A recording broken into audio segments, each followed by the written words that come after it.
है दोस्तों, आज मैं करने वाला हूँ आपके लिए वॉइस ऑफ रेन की एक्सप्लेनेशन। इससे करेंगे कुछ इंपॉर्टेंट क्वेश्चन। तो सबसे पहले हम आपको बता दूँ इस चैप्टर में क्या क्या है। इस चैप्टर में पोएट रेन से बातें करता है और रेन भी उसको जवाब देती है। तो इसी के बीच में हम बात करेंगे कि पोएट और रेन के बीच में किस तरह की बातचीत होती है, उसके ऊपर हम इसमें क्वेश्चंस करेंगे। तो चलिए शुरू करते हैं। अगर आप क्लास 11th में हैं तो आपके लिए ये चैप्टर बहुत ज़्यादा इम्पॉर्टेंट है। तो आप इस चैप्टर को ध्यान से समझिएगा। तो चलिए शुरू करते हैं। सबसे पहला क्वेश्चन है हमारा कि why does the poet get surprised when he get an answer from the rain. जब पोएट को रेन से जवाब मिलता है, आंसर मिलता है, तो वो हैरान क्यों हो जाता है, यह हमारा क्वेश्चन है। तो इसका आंसर ये है कि the poet get surprised when he get an answer from the rain. जो पोएट होता है बहुत ज़्यादा हैरान हो जाता है, क्योंकि जब रेन उसको जवाब देता है तो वो बहुत ज़्यादा हैरान हो जाता है। क्यों हैरान हो जाता है? क्योंकि as it is the inanimate and can not speak. क्योंकि आपको पता होगा कि रेन कभी जवाब थोड़ी दे सकता है, वो तो निर्जीव है, उसमें जान थोड़ी होती है। तो इसी वजह से पोएट क्या होता है, हैरान हो जाता है कि रेन जो है कैसे कैन रिप्लाई कर सकती है। इसके बाद क्या होता है, in this poem the rain give a reply which has been the translated by the poet for the reader. यहाँ पे पोएट जो होता है वो रेन ने जो जवाब दिया होता है ना, वही हमें एक्सप्लेन कर रहा होता है। पोएट हमको समझा रहा होता है कि रेन जो है ये बातें बता रही है। इसी वजह से वो क्या हो रहा है, हैरान हो रहा है कि जो रेन है वो कैसे जवाब दे सकती है। तो ये हमारा क्वेश्चन था पहला। सेकंड क्वेश्चन पे आते हैं। सेकंड क्वेश्चन ये है, what answer does the rain give back to the poet. जब पोएट ने रेन से क्वेश्चन पूछा ना, तो रेन ने पोएट को क्या आंसर दिया। तो देखिए इसका आंसर क्या है। The rain answer to the poet question by telling him that it is the poem of earth. Rain ने पोएट को ये बोला कि वो जो है वो पोएम है अर्थ की, and it is involve in A continue process of going up and coming down. Rain ने पोएट को बताया कि वो एक प्रोसेस में है। प्रोसेस कौन सी प्रोसेस, आपको पता होगा।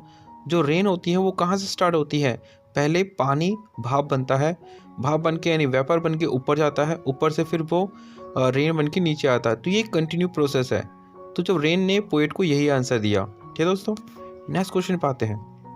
How does the rain justify it's claim I am the poem of earth. Rain ने कैसे खुद को जस्टिफाई किया, प्रूव किया कि वो जो है पोएम ऑफ अर्थ है। देखिए रेन ने जो पोएट था उसको जवाब दिया।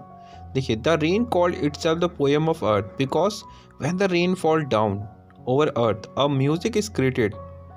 जो रेन था ना, उसने ये बोला कि जब मैं नीचे गिरती हूँ धरती पे, अर्थ पे, तो एक म्यूजिक बनता है, और वो जो म्यूजिक होता है ना, उसी को उसने क्या कहा, पोएम ऑफ अर्थ कहा। इसलिए वो खुद को कहना पोएम ऑफ अर्थ बोलती है। नेक्स्ट क्वेश्चन पे आते हैं। हमारा नेक्स्ट क्वेश्चन है, describe the never ending cycle of the rain. आप देखोगे कि रेन जो होता है वो कंटिन्यू प्रोसेस है, वो कभी नहीं रुकता, वो होता रहता है। तो इसी तरह देखिए आपको पता होगा कि जैसे इसमें आंसर देखा है, the water vapour from the land and sea which rises upward and converted into rain and come on the earth. आपको पता होगा कि जो पानी होता है, समुद्र का पानी है, ज़मीन पे जो पानी होता है वो वेपर बन के ऊपर चले जाता है और फिर रेन बन के नीचे आता है, और ये प्रोसेस चलता रहता है, वेपर बनना और रेन बन के नीचे आना। और ये जो प्रोसेस है ना, ये नेवर एंडिंग प्रोसेस है और ये चलता रहता है। तो इस तरह से उसने खुद को डिस्क्राइब किया। नेक्स्ट क्वेश्चन पे आते हैं। नेक्स्ट क्वेश्चन हमारा है, why does the rain called itself इम्पेबल।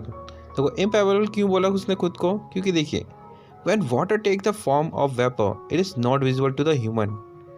जब पानी जो होता है वेपर बनता है, नहीं भाप बन जाता है, तो किसी को दिखता नहीं है, और जो वेपर होता है वो धीरे धीरे ऊपर की तरफ जाने लगता है, ऊपर जाके बादल बन जाता है, और बादल बनने के बाद वो क्या होता है, फिर वो नीचे फिर बरसने लगता है। लेकिन बादल बनने से पहले वो किसी को दिखता नहीं, इसलिए उसने खुद को क्या बोला, इम्पेबल बोला। ठीक दोस्तों, नेक्स्ट क्वेश्चन पे आते हैं। What happen when it rain after a long hot spell.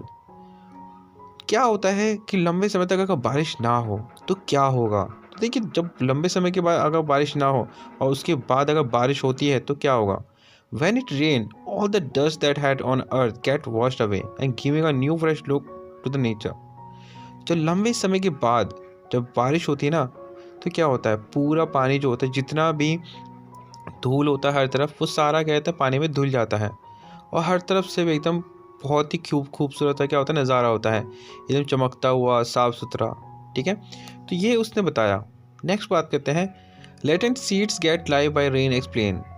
Question हमसे पूछता है कि कैसे सीड्स को यानी बीज को एक जिंदगी मिलती है, एक जीवन मिलता है जब बारिश होती है। तो देखिए, the seeds lying on earth require water to germinate. देखिए, जो बीज होता है ना उसको पानी चाहिए होता है, और जब पानी बरसता है ना, बारिश बरसता है, तो जो बीज होता है, सीड्स होता है, उससे बहुत सारा पानी मिल जाता है, जिससे वो क्या कहता है उग पाता है, अंकुरित हो पाता है।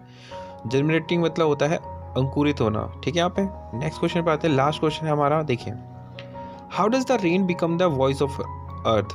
कैसे रेन जो होता है ना वो वॉइस ऑफ अर्थ बना, यह हमसे क्वेश्चन पूछा गया है।